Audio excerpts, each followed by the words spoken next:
Hey YouTube, it's Falgers back with another Pokemon trading card game video. And today I'm going to be going over the deck that I used at Georgia Regionals yesterday to get top 64. I didn't make it to top 32, but I did get top 64 with this deck. So I got 15 booster packs as a prize. The top 32 made it on to day 2, so I didn't make it to day 2. My overall record was 5-3-1, 5 wins, 3 losses, and 1 tie. So when I go through my deck, and then go through like the matchups that I played against, there were 9 rounds, so it was a long day. I think it started I got there around 9 and left around 11 o'clock at night, so it was a long day of playing Pokemon. But here's the deck I used. I was kind of basing it around like a Seismitoad Shaman list with a few tech cards. So I had Seismitoad, basically was just using Quaking Punch for most of the day. As you can see, I'm playing Psychic Energy, so I couldn't use Grenade Hammer at all. So I was using Seismitoad, and then I had 3 Shaman to use its ability Setup.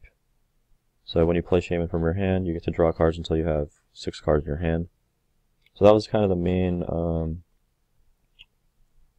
process behind the deck. Then I also had a 2-2 line of Raichu. Raichu is a really good attack, Circle Circuit, does 20 damage times the number of bench Pokemon. I was really using it to counter like the colorless Mega Rayquaza decks and have Raichu just hit them for weakness. And then I had a 2 Latios EXs. The only reason I played this was just for it's first attack fast raid. So if you go first, you can use this attack on your first turn. It does 40 damage. I was hoping like maybe I could donk a few opponents. Maybe they start with some weak basic Pokemon on their board, and I go first. Then I can attach a Psychic Energy and a Muscle Band and knock them out for 60 and win a cheap game like that. And then finally I played 1 Wobbuffet. I was hoping maybe I could start with Wobbuffet some games when I didn't get to go first, so my opponent wouldn't be able to use a bunch of Shamans to really, set up their whole board. So Wobbuffet has the ability Bide Barricade, so if Wobbuffet's the active Pokemon, no abilities can be used except for Psychic Pokemon. And then I think I attacked with Psychic Assault maybe once all day. It does 10 damage, plus 10 more damage for each damage counter on your opponent's active Pokemon. So yeah, that's all the Pokemon I used. I was kind of trying to make it like a speed list to some degree, trying to like make the Seismitoad Shaman list with a speed Raichu list kind of go together. So I had 3 Acrobike, 1 Computer Search, 2 Crushing Hammer, 1 Enhanced Hammer, 1 Escape Rope, 4 Super Scoop Up. Super Scoop Up was a really clutch card in the deck. I really liked using Super Scoop Up. Being able to pick up my Seismitoad that was active and bring out my other Seismitoad, or switch it with a Raichu, or pick up my Shaman and use its ability again. 1 Switch. I used the 1 Escape Rope and 1 Switch mainly because if I'd started with something else in the active spot, and I had the ability to win on the first turn with my Latios, I would hope to like draw into my Switch or my Escape Rope, and then switch whatever I started with Latios, so I could use Fast Raid. 2 Trainer's Mail, 4 Ultra Ball. I really wanted to start with Ultra Ball in my opening hand, so I could Ultra Ball for a Shaman. So that was the process behind that. 4 VS Seeker, 1 AZ. AZ says you get to put 1 of your Pokemon into your hand and discard all cards attached to that Pokemon. AZ was really good. I really liked using AZ. It let you, throughout the day I got to pick up like my Seismitoads on the bench that had a head ringer on them, or pick up my Shaman when I had like no cards in my hand and use its ability again. Or even, I never did this, but there was another like switching card I thought I could use, like if I had started with like Wobbuffet, I could AZ it, and then promote my Latios and use its fast rate attack. 2 Lysander, 1 Trump card, 1 N, 4 Sycamore, and 2 Xerosic. I primarily use the 2 Lysander and 2 Xerosic for the mirror match, and also playing against Trevenant Shaman, which I thought would be a big deck. So the thought was like I could Xerosic off the other Seismitoad's DCEs, so they'd miss a turn of attacking, and also Lysander, I could Lysander something out on the bench so they wouldn't be able to switch back into their Seismitoad.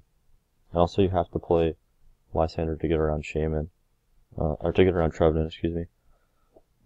With Trevenant, if it's in the active spot, you can't do anything to it, so even if you like Xerosic off an energy, it doesn't matter.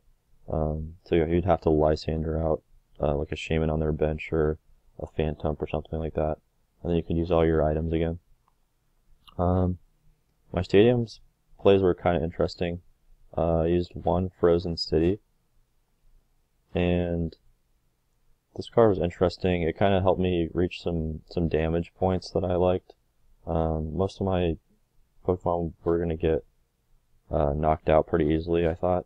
So like Shaman, if I attached to Shaman and Frozen City was in play, I'm just going to like Sky Return it back up, so it didn't matter. Raichu was like almost always going to get knocked out on its first turn it's active. It only has 90 HP anyway, so like lowering it to 70 didn't really matter to me. And then what I would try to do with Seismitoad is I would attach my DCE before I put out Seismitoad. I attached DCE before I put out Frozen City. So then I would promote my Seismitoad and then put down Frozen City, so if my opponent wanted to attach to their Seismitoad or to another Pokemon, they would have to take 20 damage from that. That would kind of like give me a little bit of an increase in the matchup there, where they'd take 20 damage and I hadn't taken damage. Also played 1 Silent Lab. This was to kind of play on my first turn to block other opponents' Shamans and other Pokemon with abilities, so like Jirachi and things like that.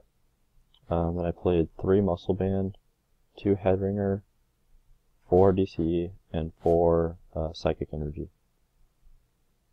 So now I'll just real quickly go through the matchups that I played, and let me see here, I got it pulled up on my phone.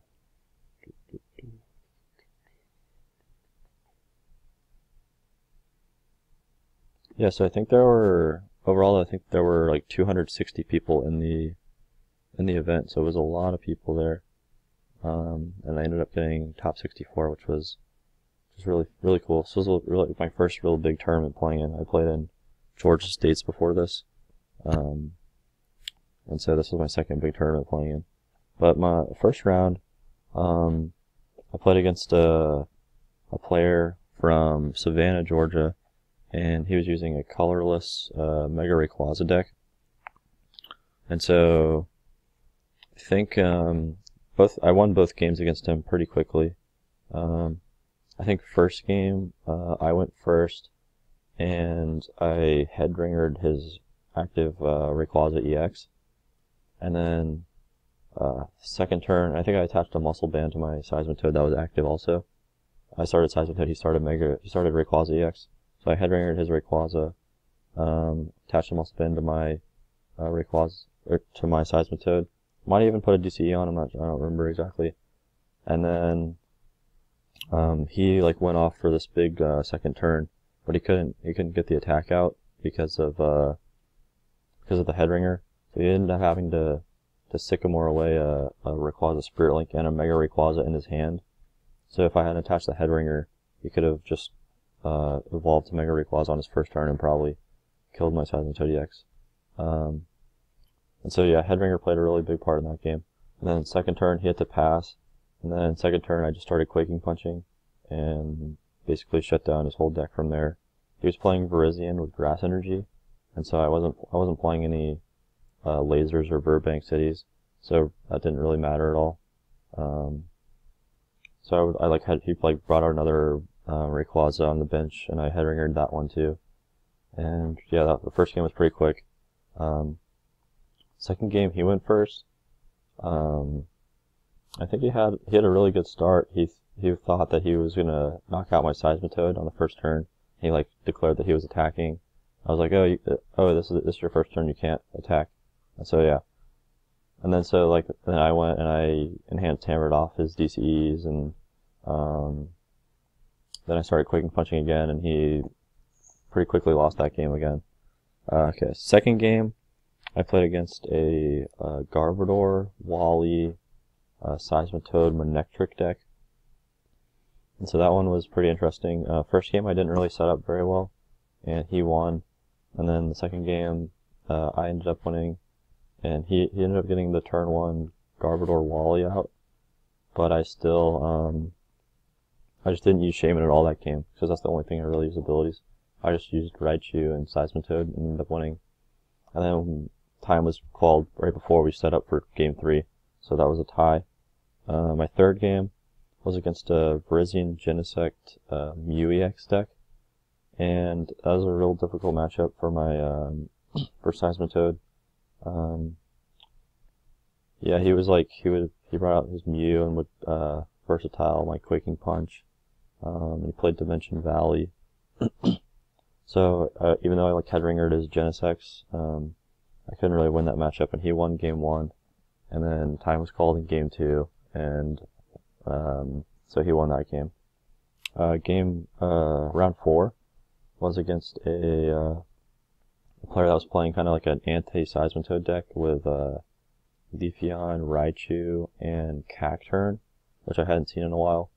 And she had a really good deck. I was playing like Life Dew also. But I was able to win that matchup pretty quickly. Won 2 games there.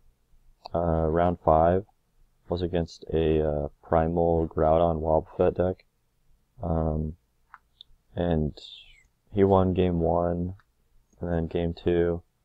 I seemed to have a pretty good board position. I just needed to take 2 more prizes, and he had 2 Primal Groudons out and 1 Wobbuffet.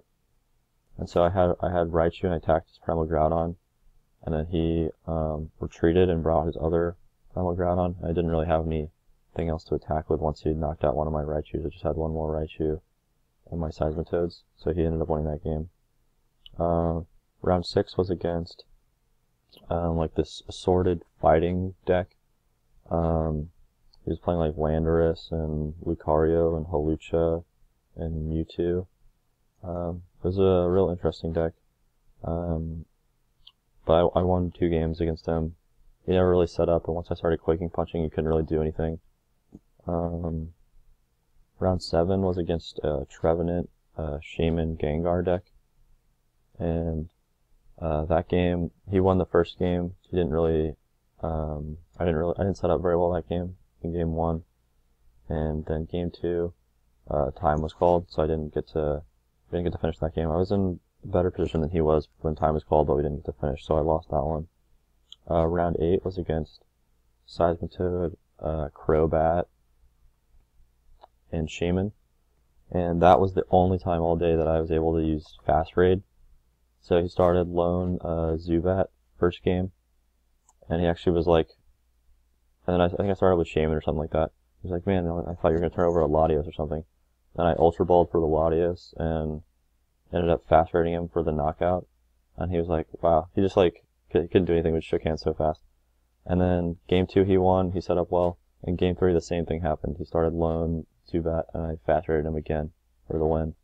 So that was really funny. The only time all day I used Fast Raid for the win. And then round 9 was against Seismitoad, Slurpuff, Shaman deck. And I ended up winning that game in 3 games. Just my Zerosix and my AZs and Lysanders were able to slow her down.